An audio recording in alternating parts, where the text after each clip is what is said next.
Welcome back, everybody, to another episode of the Depot Dive. We're going to dive into three of the biggest Steelers-related topics of the week. I'm Ross McCorkle, your host, and above me here on the screen, my co-host, as always, Joe Clark. Joe, I think a little bit of sad times for you and your boys there at Xavier. Sorry about that early exit from the tournament, but they gave a good fight. They won in the first round, right? They won, yeah. They won in the first four to get in to play Illinois in the round of 64, and couldn't. Illinois played really well. Will Riley, their freshman, had a ton of shots in the second half, so it was quite an emotional swing over a few days. And then Sean Miller, after proclaiming he wanted to be at Xavier for the rest of his life, after he started at Xavier and bolted for Arizona back in the 2000s, came back and said he wanted to stay there and he regretted leaving. And after 3 seasons, he bolted again for Texas. So he's a snake, but so been an up and down few days. But ready to dive back into the Steelers. Oh, and Sean Miller, where did he play basketball? He played at Pitt, actually. That's what I thought. Okay, yeah, Yes. he's a Pitt guy. So, yeah, interesting there for some of you Pittsburgh folk who know the name. My brother went to the University of Arizona, and so I remember him being bummed when Miller, well, I guess he got fired for some controversy over there, and not he didn't just leave. But anyway, my brackets. Well, I guess my Elite Eight's mostly intact, but otherwise I've gotten almost everything wrong to this point. So, how's it? I haven't checked our Depot League. Is your bracket doing all right? Yeah, first round was a little rough, but it's gotten better. The round of 32 was good, and like you, I have most of my Elite Eight intact. I think the only Elite Eight team I lost was St. John, so I got 7 of the 8 right now. So I'm pretty comfortable with that. Excited for the games this week. Yes, indeed. Well, our topics that we're going to talk about today, I promised you guys last week that we would not talk about Aaron Rodgers unless there was a pertinent update. Of course, something did happen, so we will talk about it to start the show. Then we're going to talk about the Steelers, maybe something that speaks to their free agency strategy and why maybe they didn't make the splashy signings that some maybe expected them to, and that has to pertain to the comp pick formula for 2026. And then we're going to wrap things up by talking about some comments that Cam Heyward made on his podcast this morning about some 2025 draft prospects, helping recruit DK Metcalf and stuff like that. As far as Aaron Rodgers goes, the latest, I'm sure most of you know by this point, it happened on Friday. Aaron Rodgers was in for a visit that lasted about 6 hours, according to reports. That was, I guess, went positive by all accounts. And not just positive for Rodgers, it was positive on both sides. Ian Rappaport said the Steelers came away from the meeting feeling this could work. So it seems like, all sides, it seems to be inching towards a deal happening. Tom Pelissero reported that a deal could be happening any day now, while other insiders have kind of said, maybe less certain things. I think just this morning, Jeff Darlington said it's still kind of up in the air. Pittsburgh Post-Gazette's Ray Fittipaldo said there's a 60% chance in his mind of this thing happening. So it's a wide range. I think I fall closer to the more of a slam dunk at this point in my mind. Joe, where do you fall in that kind of spectrum of chances with Rodgers and anything else I missed there about him? Yeah, I mean, I think just based off what we've seen out of him so far, I think him taking the visit to Pittsburgh was a pretty big positive step and something that I think does favor the Steelers. So I'm kind of with you. I'm closer at happening than not, especially with not that it really has any sort of impact, but the Giants signing Jameis Winston at least gives them a veteran option in the room and kind of opens up the door if they did want to take a quarterback at 3 or move up in the draft to take a quarterback. I think them signing Winston kind of is a little bit of an insurance policy in case they don't sign. Rodgers has only had Tommy DeVito on the roster, but even so, the two could coexist. So I am more inclined to believe that Rodgers is going to sign with the Steelers. But I just think kind of the fact that nobody really knows when this is going to happen, and to me, it seems like they're just kind of guessing. It just kind of goes to show that, Rodgers maybe maybe he has a circle, maybe he doesn't, but there's not really anything getting out. There's no leaks. I mean, I remember when he was getting traded to the Jets, it was pretty clear early on in the process that that was going to be his destination. It was just a matter of when. And with this, that everybody's kind of, speculating up to this point, but reading the tea leaves, given the fact that he visited the Steelers give him the best chance to win. He's talked about his respect for Mike Tomlin in the past, would put me, probably a little higher than 60% when this happens. But I mean, who really knows, I guess. Like, if all the insiders are guessing, and I would just think, given that the Steelers have made this much of an effort and he made the effort to come to Pittsburgh, would give it a 70% chances, or at least higher, 70% or higher, is where I'm probably at right now. Yeah, meanwhile, the Steelers are showing interest in some of the quarterbacks in this draft class. It might just be a matter of due diligence to make sure, hey, is there a guy that we do really like that, might be flying under the radar for some other people? Names like Tyler Shuck from Louisville, who they brought in for a pre-draft visit. I think that was at the beginning of this month. He was one of the early ones that they brought in. Jalen Milroe, they took him out to dinner at his Alabama Pro Day the other week. Not sure if there's been expressed interest yet in Dart, but I think Jerry Dulac reported a while back that the Steelers had interest in both Dart and Will Howard, Ohio State and Ole Miss there. And so, yeah, it looks like they're doing their due diligence on the quarterback draft class, and whether or not they land Rodgers probably will have an effect on their strategy. They do have Mason Rudolph, but do you really want to just walk into the season with Rudolph? I mean, they probably have to sign a veteran if Rodgers doesn't choose to come to Pittsburgh. But who would that veteran even be? Jameis Winston just signed elsewhere. Russell Wilson, it seems like the bridge might be burned, though some people are still kind of hinting that there might be communication open. I don't know where that stands. I can't imagine that happening at this point. So what, Joe Flacco? Is that what we're talking about? I think, definitely looking at the quarterback draft class, guys like Bucky Brooks just put Jackson Dart at number 21 in his mock draft to the Steelers. That would, I think that would upset me and probably upset some others. It would probably excite some others.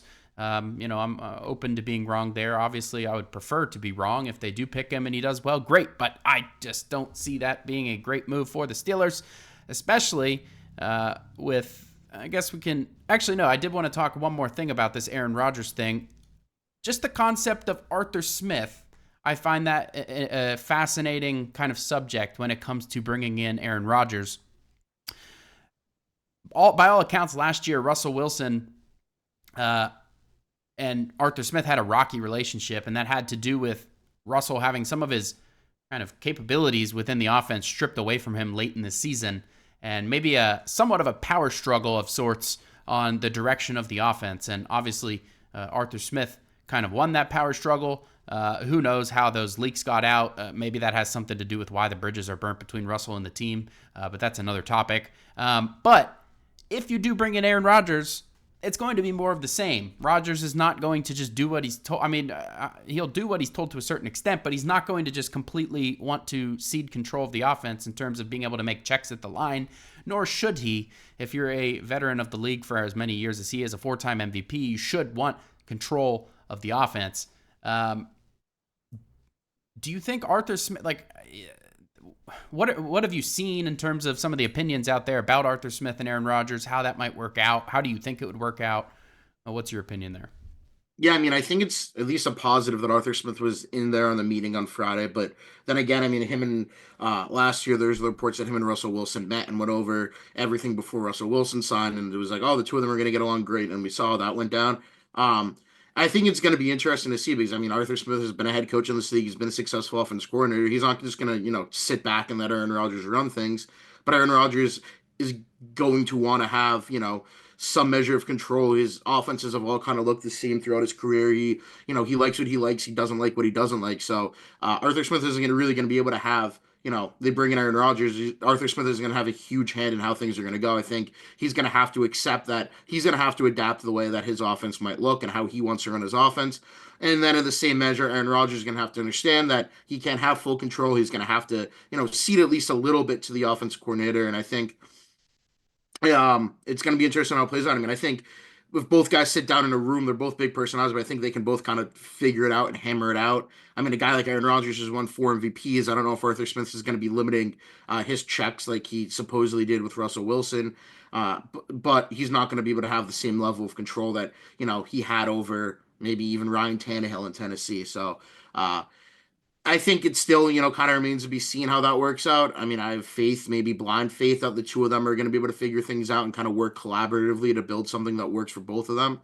But I think that's a very fair question and something that's going to have to be monitored if the Steelers do sign Rodgers, is kind of how that relationship looks. And if things are going to be rocky behind closed doors, is it really going to be worth it to bring him in?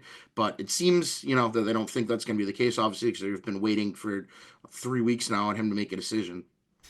Yeah, and to be fair, I don't know if there's ever actually been like an instance of Aaron Rodgers being an issue in the locker room. There's been issues with his appearances on Pat McAfee. There's been issues with him not coming to mandatory minicamp last year and going to Egypt.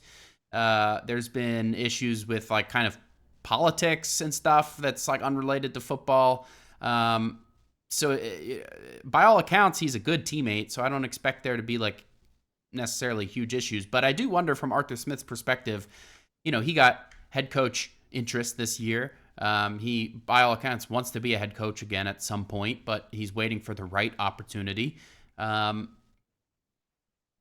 he just turned down, I guess, the UNC job. I mean, he was apparently the guy even over Bill Belichick for the UNC head coaching gig, according to an ESPN report. And so for him to go from head coach to then being kind of demoted, or he got fired and became an offensive coordinator, to then being like quasi-demoted and ceding over control to a guy like Aaron Rodgers, that's just like the wrong trajectory for a career, you would think. But on the other hand, I can see why there, reports are, I think from Jerry Dulac, that Arthur Smith is excited about the potential of working with Rodgers. I can see that side of it too, because he's never had a quarterback this good to work with. And so that'll be an interesting thing to track along with if that becomes the move. I think we've done enough talking about Aaron Rodgers. This next topic is one that is particularly interesting to me. I think it has informed kind of how the Steelers have approached this offseason. Everybody expected, they need a defensive lineman. What about Milton Williams? What about, you name it, with some of these bigger names, even Javon Hargrave, who ended up getting a good, pretty chunk of change. The market moved fast. The market was expensive. The Steelers, for the most part, stayed out of it. They did sign, 3 veterans now, but none of them qualify as kind of splashy moves, or even, they don't even qualify as compensatory free agents. And that's the system that I think they've kind of oriented their free agency strategy around, their offseason strategy around, which is gaming the comp pick system to kind of angle themselves for the 2026 draft. According to Over the Cap right now, they are scheduled, or projected rather, not scheduled, just projected based on the numbers, to have 3 comp picks in the books. That would be a 3rd rounder for Dan Moore Jr., a 4th rounder for Justin Fields, and a 6th rounder for, I think it's James Daniels. And some of the other ones have canceled out, like Najee Harris canceled out, Dante Jackson canceled out for Malik Harrison, and forget who the other signing was. Mason Rudolph, that canceled those out. And so they're scheduled to have 3 picks. They could get a 4th for Russell Wilson. And Joe, my question to you, what's the plan with all of these 2026 picks? Do you think it's specifically to angle themselves for a quarterback? What do you think's going on here? Yeah, I mean, I think this team has a lot of needs right now, so you can look at it as 2 ways. You can look at it as, one, they have all these comp picks. They can look to rebuild their depth and kind of really lean back into being, a contender that has a bunch of good young players that can complement some of their aging core as their veterans next year. Or if they don't have their quarterback situation figured out, which they more than likely won't next year, you can use them to potentially look to trade up and make a big splashy move. And I mean, we're better to do that than in Pittsburgh, which is where the draft's going to be next year. So either they're going to have a ton of picks to be able to select the newest Steelers in front of their fans, or they can use those picks to move up and angle themselves to potentially take a top quarterback, or maybe they won't need to move up. We'll see. Maybe they won't be that good this year. I mean, I think they'll be in a position where they probably will have to move up to be able to get a legitimate quarterback next year. And having this much draft capital certainly works in their favor. And I mean, you look at this year, they traded their second round pick. They only have 6 draft picks. They don't have the capital this year. So I'm more inclined to think that maybe they'll,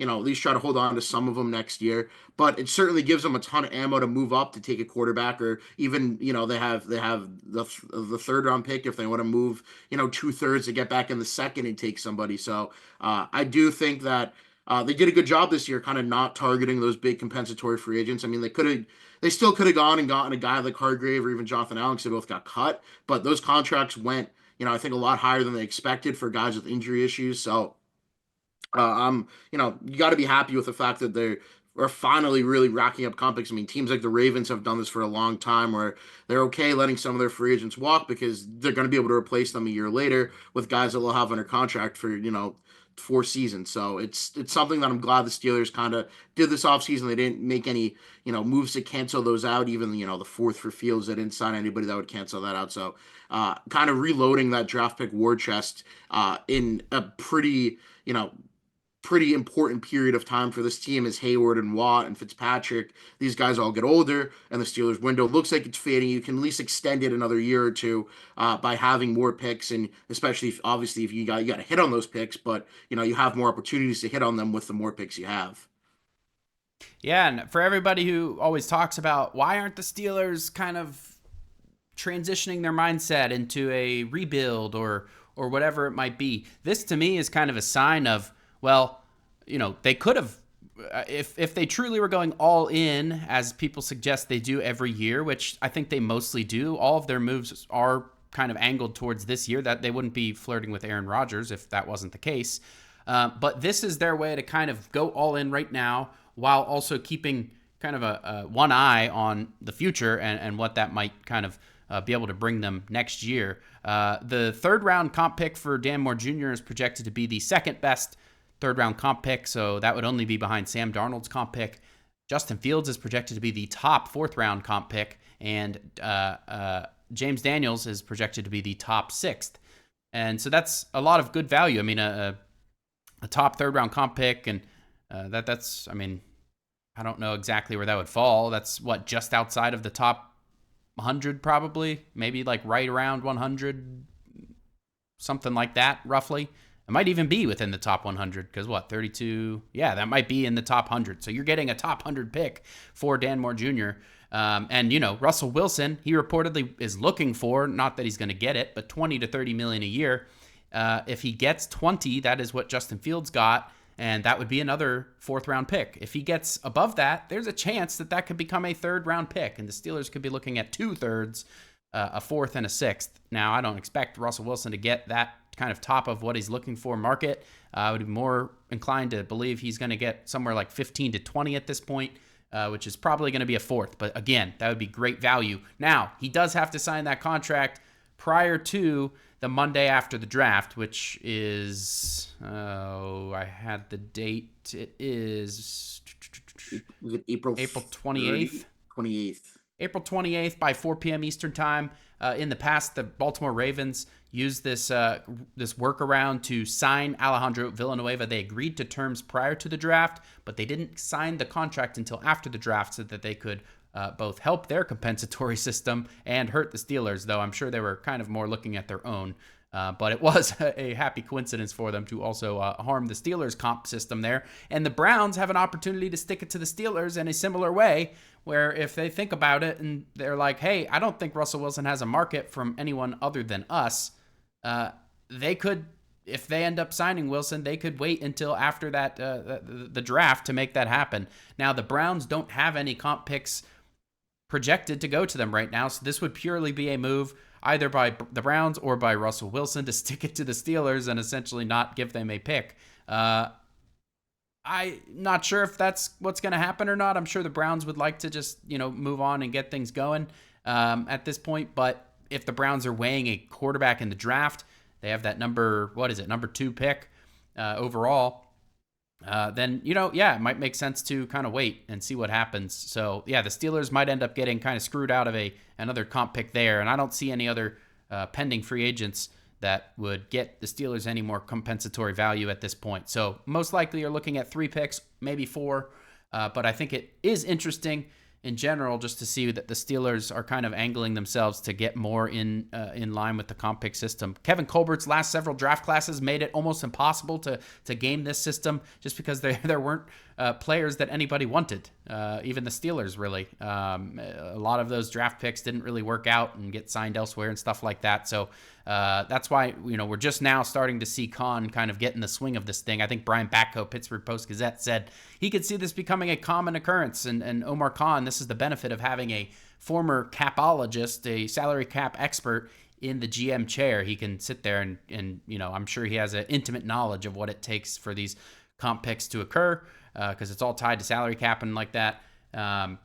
So, yeah, I see good things ahead in terms of the future of the Steelers' kind of draft strategy. And certainly for next year, I could see them using this to kind of be the impetus to get a quarterback and trade up and make that move. So very interesting all around. Joe, you want to take it away on our next topic, Cam Heyward? Yeah, so Cam Heyward is weekly, not just football podcasts. There's too many podcasts that sometimes I get confused on who is who, but Cam Heyward's not just football podcast. He talked a little bit about the draft, and it was interesting.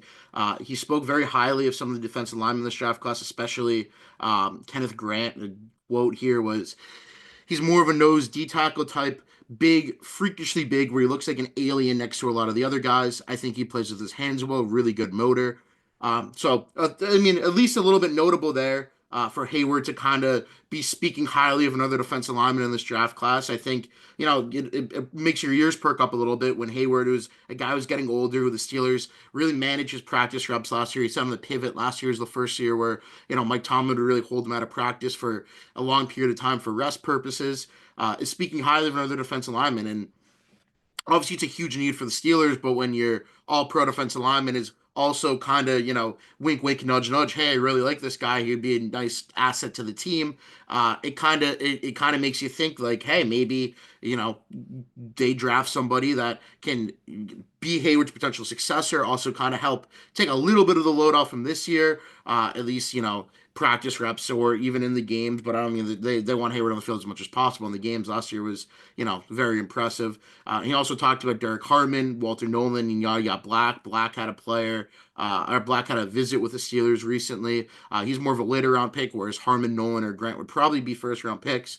But yeah, definitely interesting to me that Heyward is, at least paying attention to this draft class and mentioning, a few defensive linemen that he thinks could be a fit in Pittsburgh. Yeah, I found it interesting in general. It feels like Cameron Heyward, we know he's obviously wearing his defensive lineman hat. He wears his team captain hat. And lately, he's worn his recruiting hat. Last year, he had a hand in kind of helping to recruit Russell Wilson to the Steelers. And this year, he said today on his podcast that he was careful. He wasn't trying to take credit for it. He said it was all Tomlin and Omar Khan. But DK Metcalf, he apparently did text him the week before he was traded to the Steelers. He was hearing that the Chargers were the most likely to trade for him, and so he had somebody reach out and say, hey, you should come to the Steelers, and lo and behold, he did end up coming to the Steelers. So Heyward's been kind of wearing his recruiting cap. On top of that, it sounds like he's also wearing his scouting cap. As you mentioned, Kenneth Grant is somebody that he said he likes. His co-host, what's his name? Hayden Walsh, I think, asked, did the Steelers come to you with to kind of get opinions on some of these college defensive linemen and how they fit with the Steelers? And Heyward just said maybe, which to me means yes. So it sounds like they do at least slightly consult with him, which makes sense when you've been with the organization for he's going on his 15th year, I think, this upcoming season.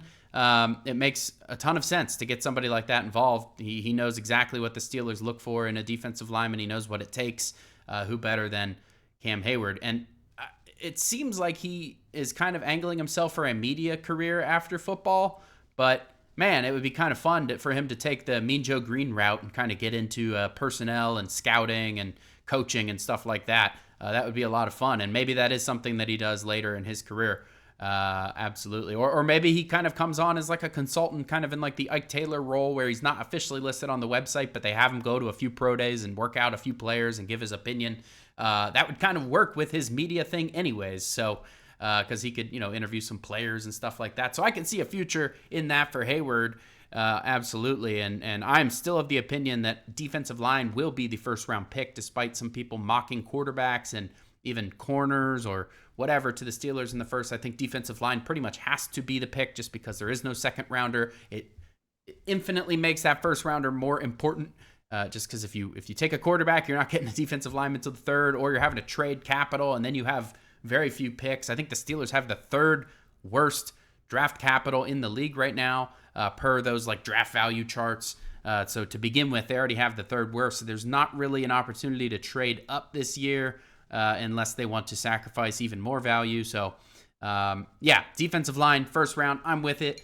Cam Heyward seems to like some of these guys, and I'm with him on Kenneth Grant, Derek Harmon, Walter Nolan. Yaya Black intrigues me in the late rounds, and I could absolutely see them grabbing a Yaya Black is big, and he probably does fit better as like a nose tackle type, but he's very tall and very long. I think if they could get him to shed, he'd be a developmental guy, but if they could get him to shed like 10 to 15 pounds, he has the length. I think he has 35-inch arms. He has the length to kind of play anywhere along the defensive line. So I'd be interested in them grabbing like a Kenneth Grant in the first, who's more of a nose, like a 0, kind of to like a 3 tech. And then, you grab a Yaya who's capable of playing pretty much anywhere, including all the way out to 5 in the base defense. So, that intrigues me. We're going to move into our questions here from listeners. We have a couple of text questions that we're going to get to this time. No voicemails. That reminds me, if you do want a question answered in a future episode, 412-254-3145. It's at the bottom of the screen if you're watching the show, and it will be in the show notes if you missed me saying it there. But you can either call and leave a voicemail, or you can text that number directly. If you don't want your voice on the show, that is totally fine. Some people are shy. Just let us know who you are, where you're from. We'd like hearing that. Which leads us to our question here from James Constantino. Sent in a text. He says, I'm really enjoying your show as a supplement to the Dave and Alex show. I love those guys, but a different educated perspective is always appreciated. Thank you, James.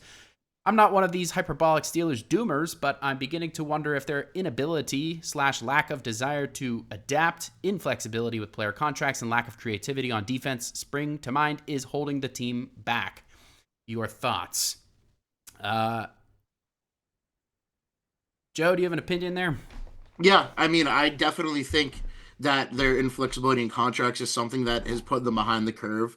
I do think we're starting to see that change and adapt. We saw the DK Metcalf contract. It was the first time they guaranteed second money to a player that didn't kind of reset the market as position and was a non-quarterback. So that was, a big precedent that was broken there. So I do think with Omar Khan now, and they've kind of revamped the front office. I mean, obviously Andy Weidel's been there, but even the scouts, there's been some turnover that even though Khan's been a guy who's been in the organization, learned under Colbert, some precedent I think is starting to get broken, and I think that's a good thing. I think given the new era of the NFL, there were free agency is a huge event. The legal tampering period is a big deal, and we're seeing the cap continually rise and big money deals get signed all the time. Now the Steelers kind of have to get with the times and kind of break maybe what they've done in the past to be able to make themselves a competitive team and really foray into free agency if they want to sign some of these top guys. And we saw it with Metcalf, and hopefully it's something we continue to see. But I definitely agree that in the past it's something that has held them back even the past few years. And I'm hopeful it'll change. As far as the lack of creativity on defense, I mean, we've seen them try some new things this year. I mean, they had the pony package with 3 edge rushers. They mix and match a little bit more this year. So I think some of the issue there might be, talent in the second half of the year. There's the communication issues that were, pretty rampant through over the course of, 3-4 weeks. So maybe it's more coaching. But I do think, I mean, there could certainly be more creativity for sure. I mean, especially I think on the offensive side of the ball, you see some of these better offenses break out. Ben Johnson playbook is obviously incredibly creative, and the Steelers have been pretty stagnant in that department. But so I think it's less of a factor on the field, but as far as how they do business, I think it has been a factor in the past. But I think we're starting to see it shift and change, at least in a positive direction. Yeah, I agree with everything you said there, and I think in terms of the player contracts and stuff, I do think the comp pick thing, the conversation we just had about comp picks probably played into some of your concerns, probably about this free agent class. I know a lot of people wanted them to sign a big defensive lineman, like we talked about. I think they really were just trying to maximize that comp pick stuff, and so I think we'll see more of that moving forward. And I think that's a positive thing. We want the Steelers to be a team that builds through the draft, and this is the way to do that. You can't really build through the draft if you're not maximizing your draft value, and comp pick is one way to do that. So. Thanks for the question, James. We hope you write us back. And this one is from an unknown. Let's see. I don't think there's a name involved here. No name, but they are asking from the Marine Corps base at Quantico. Wow. I think Quantico's is that the FBI headquarters or what is that? That's something. It's something big. So we got we got some government officials reaching out to us about the Steelers. We love that. How much vested interest do the Steelers front office have in investing in a top-tier offensive lineman? I'm toying with the idea that bolstering the line would complement our wide receiver, running back game plan, regardless of who throws the ball, in which case Rudy would suit me just fine. Investing in offensive line, it was interesting. I think we saw... who was it? Brian Baldinger was kind of teasing that the Steelers might make a move or might have some interest in upgrading the offensive line at the beginning of free agency. That didn't end up happening. And I think just being at the combine like Joe and I were and kind of talking to a bunch of prospects, the Steelers didn't show a ton of interest in at least the offensive linemen that we spoke to. We tried to get to a lot of them, but, of course we don't get to all of them. So there could be some interest that went undetected by us, but for the most part, it seemed like the interest was not there. Now, would it shock me if they decided to invest in offensive linemen in like the, I don't know, 4th round again, like a Mason McCormick type? No, it wouldn't.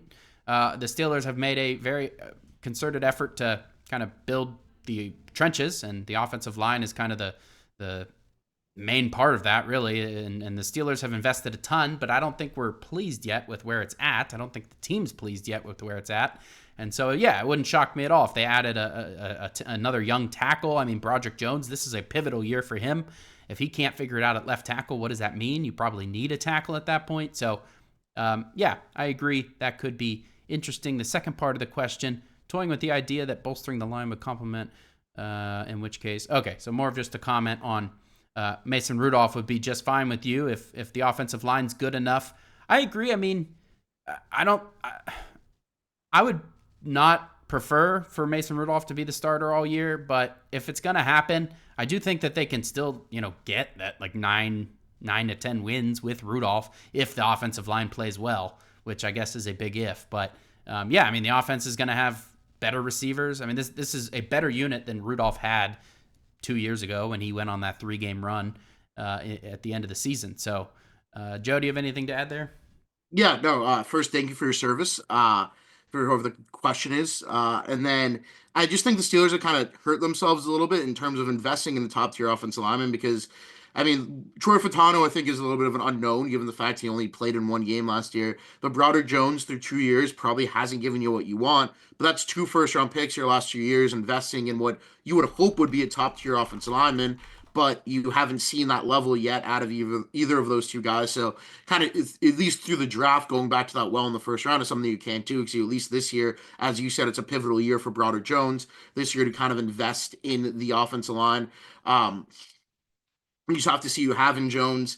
You can't really take another tackle and then have him sit. And then there's not really a guard that would be there at 21, I think, that they would take. So, yeah, I mean, the Baldinger thing, you wonder, like, was it Trey Smith that they may have had interest in to maybe upgrade over, McCormick? Sam Hall's not getting any younger. So I think, come next offseason, I think getting especially depending on how McCormick plays next offseason, getting at least 1 guard, maybe 2, is going to be a priority. But for now, I think there's nobody really left in free agency for them to get. That would be a big enough addition. And through the draft, I don't think it would come until maybe the middle rounds or the later rounds. So, I mean, with Isaac Williams was at Charles Grant's pro day, and they had a former with him at the combine. So that's maybe one name you could kind of circle. But I don't think he'd be anything more than a swing tackle, at least for this season. But if Jones struggles, then maybe you have, your offensive tackle of the future there. So wouldn't be surprised if they took a guy later, but I don't think they're going to go after a top of the line guy, as you said. And I think because of what they've did the last 2 years. You just don't really have that flexibility now because you need to see what you have in Jones and Fautanu, who were first round picks. Absolutely. Well, whoever that is that texted us, thank you for the question. We hope to hear back from you again. Again, that's 412-254-3145. That's all for the show today. Hopefully by next week, we will be talking about a resolution with the Aaron Rodgers situation, one way or the other. Hopefully that is in black and gold, but we will see.